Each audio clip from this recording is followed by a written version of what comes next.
Nigel's large family home sat on a hill that overlooked a vast unexplored jungle. As far back as he could remember, Nigel was told never to venture too far into the jungle, and never venture as far as the pit. The pit, a small vertical cavern from forgotten times, lay shrouded in vines and moss opening up the rocky ground. It was about half a kilometer from the house, off the side of an old, rarely used path. An archaic rope with an old wooden bucket sat next to it, tangled in liana and wild wisteria. It was never bothered. It sat undisturbed. Nigel had been told it was deep and dangerous, but much like the other perils of the jungle, he paid little attention to the old warning. As Nigel grew older, he'd gained confidence in trekking deeper and deeper into the jungle. One evening, hurrying back while out collecting fruit alone, he somehow found himself next to the fabled pit. It was a bit late to be out, and the skies were getting dark, but he took a few steps closer to investigate. Suddenly, a slow, raspy voice called out his name. Nigel. He spun around, heart pounding, but saw nothing amidst the thick foliage. Confusion and fear gripped him as the voice called again, louder and more insistent. Nigel. The voice sounded like it belonged to an old dying man somehow lost to the jungle's embrace. Peering down into the pit, Nigel heard the voice echo.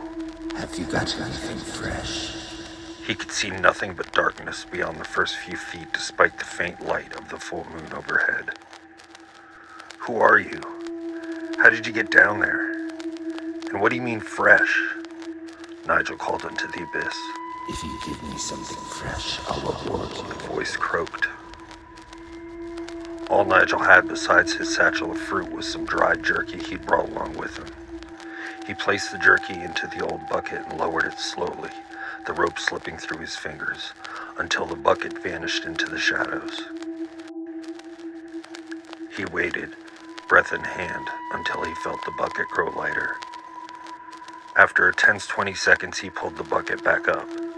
As it emerged from the hole, the voice echoed once more. Not fresh. In the bucket, Nigel saw a piece of silver, flat and smooth like an ancient coin, gleaming in the moonlight. I want fresh. The voice demanded. Nigel tried to speak again, but the voice fell silent. Nigel made up a believable story about the silver and showed it to his father, who took it to town and confirmed its purity. From then on, Nigel kept his going to the pit a secret. He soon learned the voice only spoke on nights of the full moon, and that only living offerings were rewarded. One by one, month after month, he lowered creatures into the pit and was rewarded with silver. By the time he was 20, Nigel had amassed a large collection of silver, and he stored it in old cigar boxes. But he seemed to have totally exhausted the local fauna in the area. It was around this time that a local tour guide disappeared. Coincidentally, Nigel received gold pieces for the first time. His collection that began with small silver pieces in cigar boxes now became a growing hoard of chests full of chunky gold coins. As he inherited the family home from his parents and took over the estate, hired hands would occasionally vanish with no explanation offered. The house staff workers, visitors, and every now and again a lost traveler would show up at the house. But no one ever left. The ancient voice had found something fresh enough to always reward Nigel. However, over decades, the people of the village noticed the house far on the hill fall into poor condition. The property sank back into the grips of the dense foliage, the visitors stopped periodically showing up, and strange stories eventually came out of the jungle. Some say in his later days, Nigel himself fell into the pit after struggling with another sacrifice. But no one really knows for sure. To this day, the abandoned house sits in ruin, claimed by time and nature, serving as a ghostly inspiration for the jungle's mysterious legend and folklore.